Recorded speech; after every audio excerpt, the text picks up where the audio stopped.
Good morning. Good morning. Welcome. It's nice to meet you. This is the behind the scenes stories of busy professionals. My name is, you'll get a kick out of this, Lance.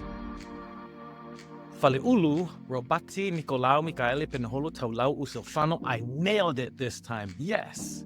Yes. Way to be. But you could call me Rob. And this episode is brought to you by High Performance Ads. A buddy of mine is doing some great things running ads for private equity firms and hedge funds. They recently raised $1.2 million in 51 days off of $30,000 in ad spend. So they've got it going. High Performance Ads, check them out when you get a chance. If you're looking to raise money today, we have Lance Cayko. This dude is a serial entrepreneur. Lance is an architect. He's a builder, which is so foreign to my brain. Up in Samoa, we have the huts. We have the small little houses and stuff, but then architecture is a whole different story. So I'm excited to learn from Lance today and to hear how he got started and just the intricacies of what that world is like. It's so foreign. It's amazing. I hope my son will be an architect because I know it's pretty profitable. But that means you have a really special mind. So appreciate you, Lance. Thanks for joining us, man. Yeah, thanks for the amazing intro. I'm happy to be here. The question I want to start off with is a fun one, but then that should lead us to where we need to go. In the last 12 months of your life, if you were to turn that into a Netflix special, yeah, what would that movie be like? And what would you say the title would become? I would call it Rebirth. Ooh. And because I just finished going through a divorce, and twice divorced. Our families, my last wife and I were brought together by our children. So she had two biological children. I had two biological children. I'm the architect. We were literally a new level of Brady Bunch because that's how it worked with the Brady Bunch. We even designed, built, and developed our own custom house to join the families. And then eventually the kids hit puberty and tore us apart. I dated a bunch of gals and, dipped my feet in the water there, so to speak. Finally came out on the end of it, finding my soulmate, the love of my life. And that's why it's Rebirth for me. My vision board for this year in 2025, like the number one thing is hopefully Jen says yes when I ask her to marry me in just a week from this recording, which is January 28th, 2025. And yeah, it's like new beginnings because it felt like I was in purgatory for the last about 18 months. I could feel like my heart and my mind and my soul were I still wasn't fully divorced in the sense of like we were still trying to sell the house, or I was still trying to get bought out of the house that I shared with my former wife. And until that happened, I really just didn't feel like I was completely free. And that didn't even happen until about 6-7 weeks ago. December 12th is when I was released. That feels like my freedom day. It was 12/12/24. And I'm like, I get a little wacky, a little with numerology. Yeah. And I thought I was like, that's some interesting alignment. And usually odd or even numbers are not like what my favorite. So it was they don't work well for me, even as a designer. Like I like to design in 3s, 5s, 7s, 9s. There's a divinity to 3, right? The Trinity. There's like the number 7, number 9 is divisible by 3, all that kind of good stuff. And all of a sudden I had these even numbers lining up like that. And it was like, that was actually proof for me. That was the perfect way to end it, was on those even digits, 12/12/24. And in 2025, I'm really excited about jumping into a new oddly numbered year. But I'm re-energized and laser focused on some big goals. And a lot of them have to do with our own show, our own podcast, Inside the Firm podcast, getting that back on track, getting our numbers and our listenership back up. I was just so busy, like I said, dating and teaching at 2 universities and, catching up with some debt that I incurred from that divorce, that I missed a lot of shows, and I'm trying to really stay on top of it this year so we can get our numbers up. Same thing for my fishing show. I have a YouTube channel called Fishing with Lance, where I'm a professional fisherman on the side. And to get those numbers back up too, I had the full intention of hiring a full-time cameraman last year. And I was able to pay him a little bit, but now this year, finally, I am able to pay him each month. He's going to make 4 videos and 4 shorts for me. and keep up with me and all of that good stuff. So yeah, that's how I think there's a lot of depth if somebody actually wanted to pick up the Netflix movie. There's some scandal, but there's a lot of triumph, and I think it'd be a very interesting story. Yeah, it sounds like a 4-part series. Yeah, there you go. That's definitely a series. Yeah. Yeah, awesome.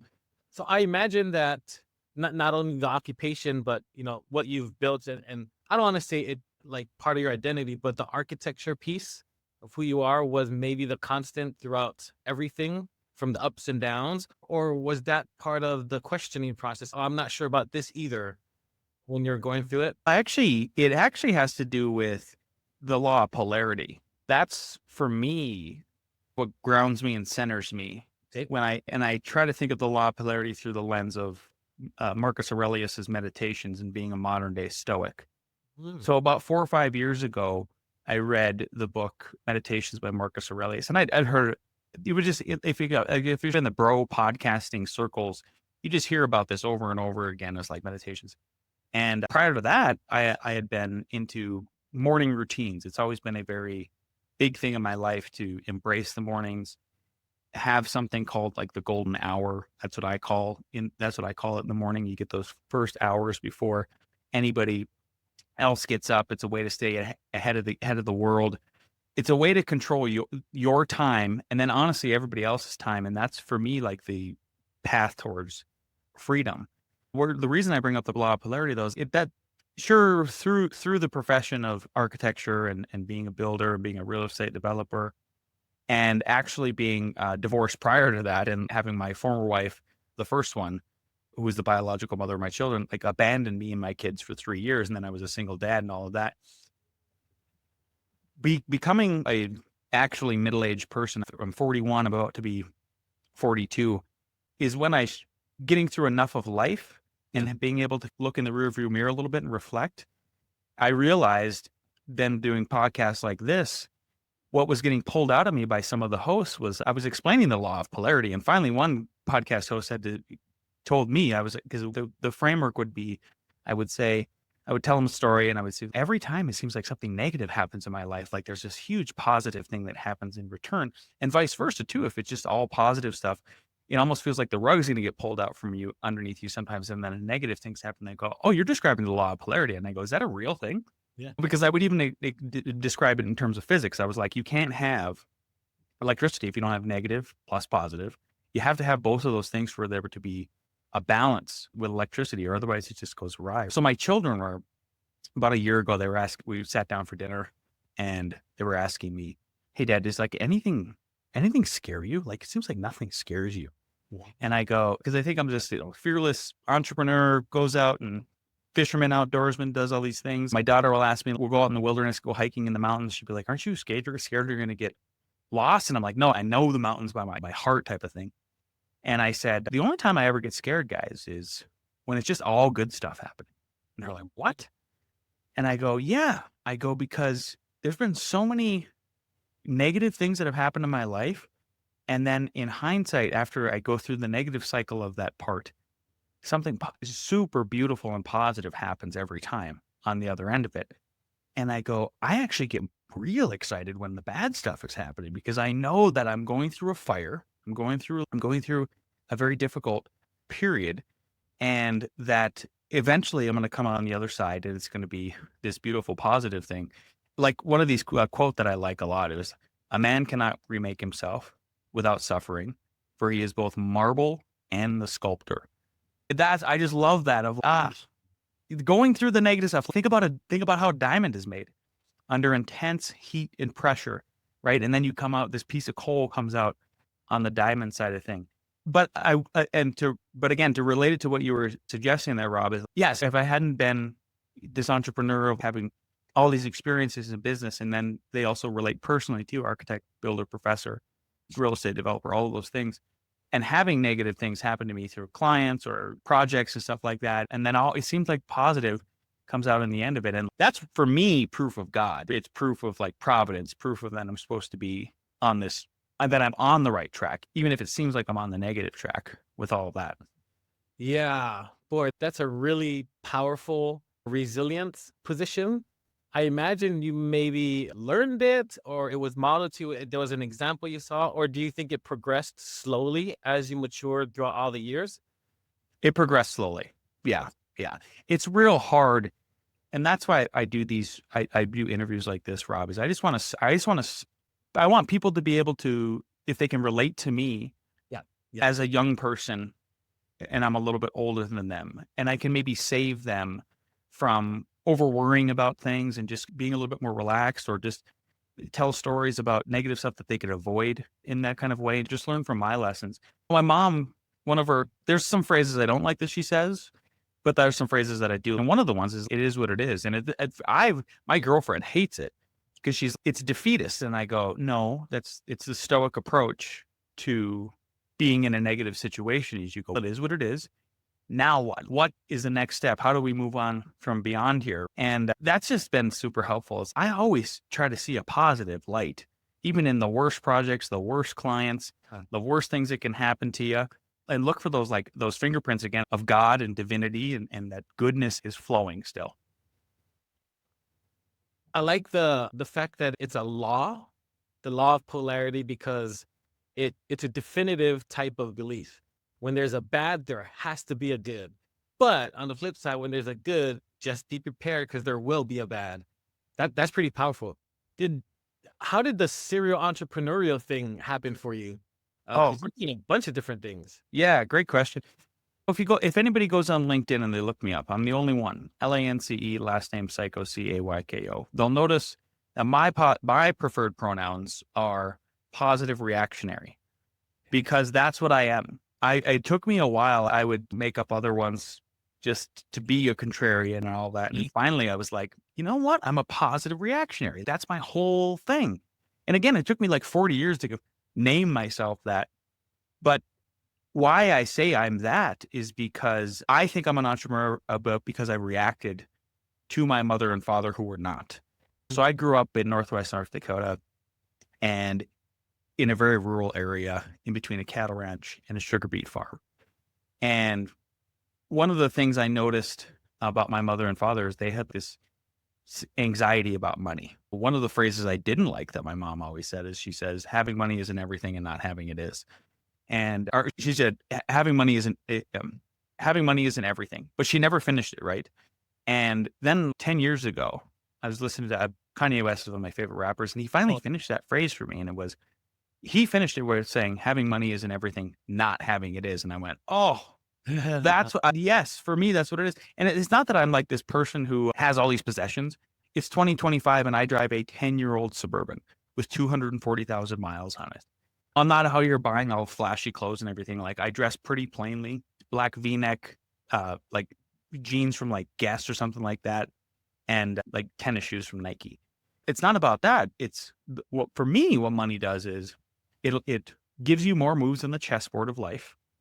It gives you more freedom, and it frees you ultimately from the anxiety of not having money. Watching my dad work on the farm growing up, God bless him for that, because now like we retained it in the family, and it's like generational wealth, and we're going to take it over and stuff like that up in North Dakota. And my mom, being the majority breadwinner, keeping insurance going, she worked as a dental assistant for 40 years. Like, God bless her too for having that, but they were not risk takers. And I've just always been a natural contrarian.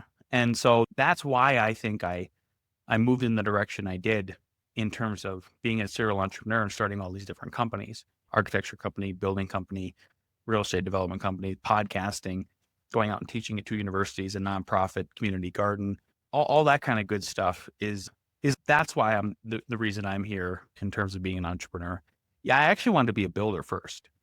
Okay. So when I tried farming with my dad when I was 13, irrigating sugar beets, which is very hard manual labor. And it wasn't that I was adverse to the manual labor. It was just I didn't like that kind of labor.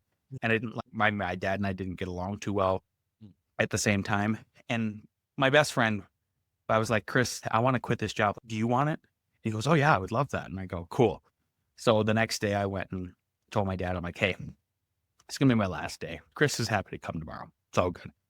I'm going to call your best friend, Bruce, who's a general contractor, and see if he has any labor jobs for me. I would love to try doing building stuff. And so I called Bruce, his best friend, And he goes, yeah, sure. I've got a job for you. We got a big contract. We're going to do 80 roofs this summer. We're going to get up at 4 or 5 a.m., have the roof torn off by 10 a.m., put it back together by 3 or 4 p.m. and we're done for the day. I'll pay $7.25 an hour and you could be my gopher. And I go, cool. What's that? He's, oh, you're going to go for the things. You go for this, go for that. When you're done going for the things, then you can get up on the roof and you can lay shingles and learn how to be a carpenter. I was the best dang gopher he ever had. And he saw some potential in me, I think, as a young guy that he didn't see as maybe like the old haggard sort of guys that he had working for him. So he pulled me aside about halfway through the summer and he taught me, he gave me some insight that kind of changed my life forever.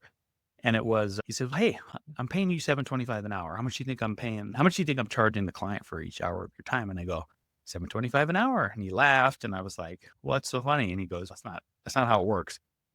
He was the first person to ever really explain how like a service-based business works to me. He said, no, I'm charging 2, 3, 4 times your hourly rate to the client. And I go, why? And he goes, I have overhead. I have insurance. I got tools. I got to go get the work. There's downtime. There's the risk. And then there's whatever's left over after that. That's profit. That's my reward for taking that big risk. And I also noticed how he had the opposite relationship with money that my mom and dad did. There was no anxiety about it. And it's not like Bruce had all these possessions or anything. That was not at all what it was about. He wasn't worried about it and he was freed from the anxiety of not having it. And so I got like this. If any of your listeners or you, Rob, have ever heard of Robert Kiyosaki, he wrote a book. It's called Rich Dad, Poor Dad. And I didn't read that book until maybe about a decade ago. But after I read it, I went, oh, I had the Rich Dad, Poor Dad experience. Very interesting. I was like, whoa, like what a blessing in disguise. And for me to not know that right away. So yeah, that's what kind of led me to, I wanted to be a builder first. I finished high school, went for building construction technology for 2 years at Wahpeton. Got to finally excelled at school because I got to choose what I wanted to do. Got to the end of that program and I was like, I figured out how to monetize going to school. I love going to school. I'm good at it for the first time. And it just clicked. I was looking at the blueprints and I was like, if I became an architect, I would get the clients first and then I could turn them into building clients. I was like, what a like sustainable kind of vertically integrated business. I didn't even know what that word was or that phrase was back then, right? And ran straight towards it. So applied to North Dakota State University, 70 miles north, got accepted to the architecture program, again, accelerated in college, graduated at the top of the class, winning the best thesis. And during that time too, then I learned about like architects should become builders and developers. And that's what kind of made the whole trifecta work for me. So it had been a goal since my early 20s to get there and be here. So.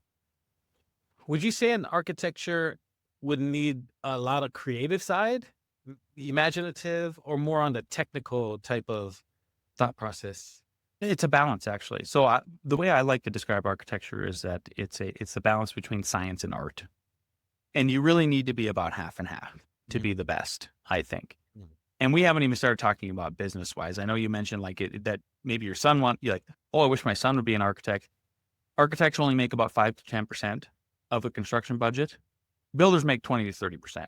So where you really want to be is I think you want to be both. Like that, and a lot of architects will complain about, it's very ubiquitous in my profession of why are the builders making money? The builders are taking on more risk. The builders are making it a reality.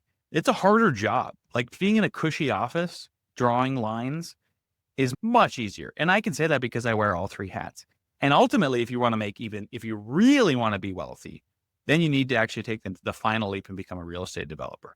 Then your butt is like really on the line with you buying up land, taking out a huge, massive loan, spending all kinds of cash, and hoping a city will even approve the plans. And it could take 2, 3, 4, 5 years if you're in California, New York, places like that.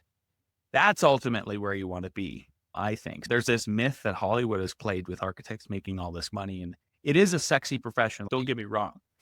It made my dating life super easy. You just say you're an architect and and dress in all black and have a nice smile and have a personality and you're off to the races. Oh, because that's interesting. So the real estate developer has the most leverage per se and the earning Yeah. Yep. Yep. It's just a relationship of risk versus reward, I think. Developer definitely has way more risks. They should get more reward than they do because they're like making the product and selling it and all that. Plus, they're controlling the purse, the money, and they can beat the architect down. They can beat the contractor down. They're in charge, minus the bank, right? And then the next person in line who has the most risk versus reward is the builder, and the last is architect. Yeah. So then what's the path to the real estate developer? Would you need to go learn the investment side and then also the technical side, which, oh, I need a builder. I need to learn a little bit about that language. I need the architect and the construction.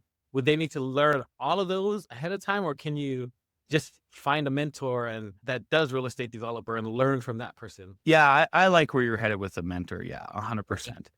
That's where I would go. Like in hindsight's 2020, right? Like where you don't.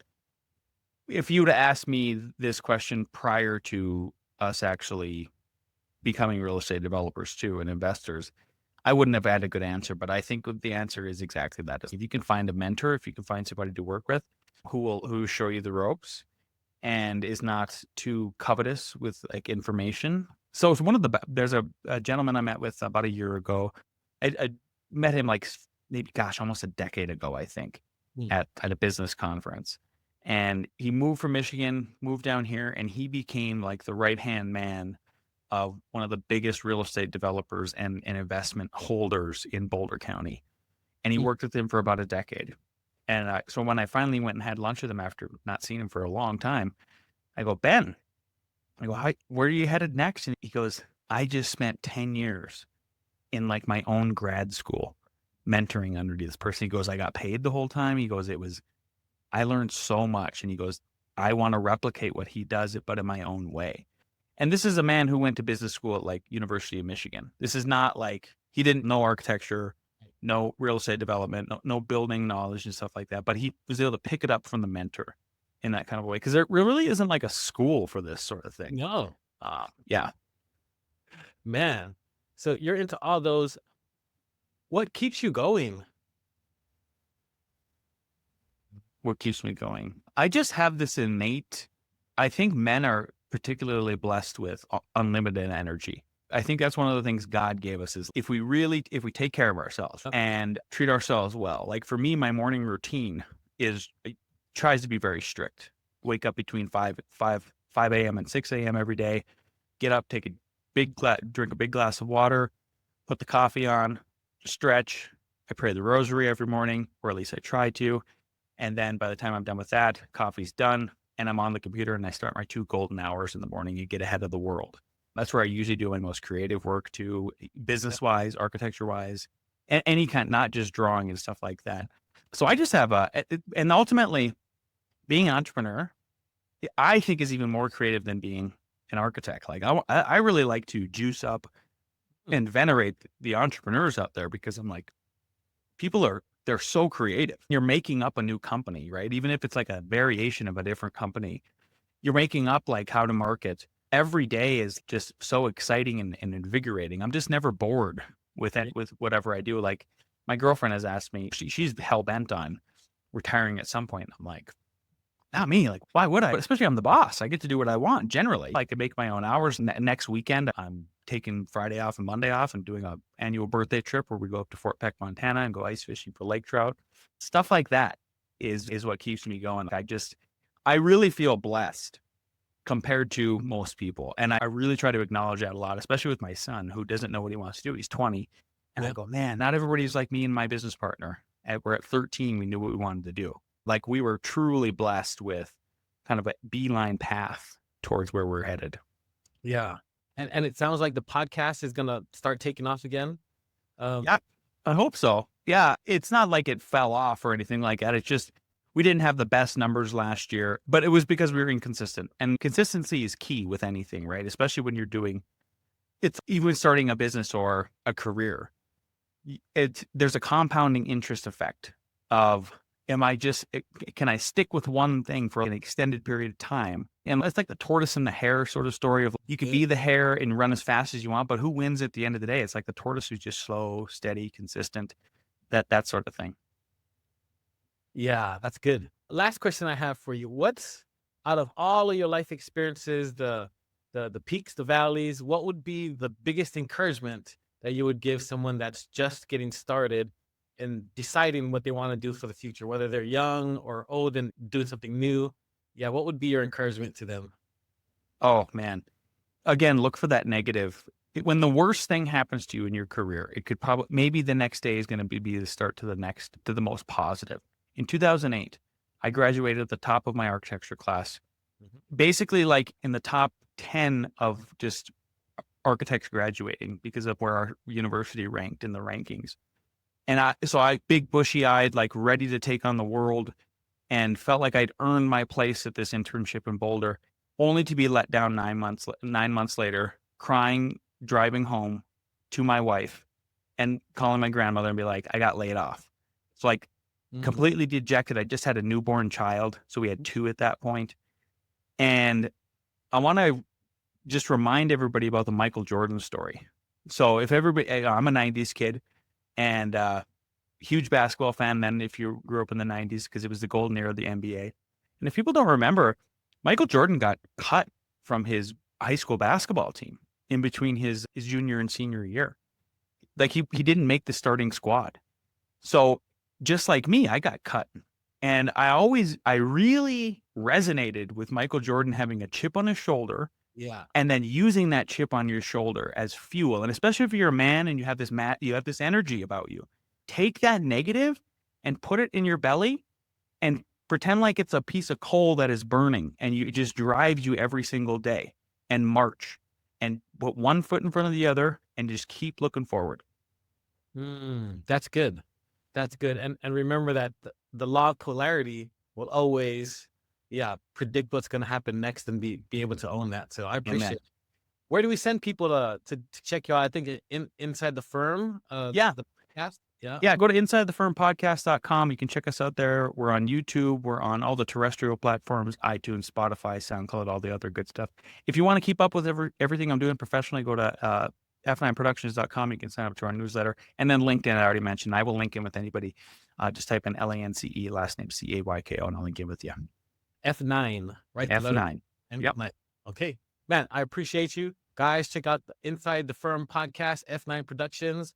And listen and share. Appreciate you guys. Thanks.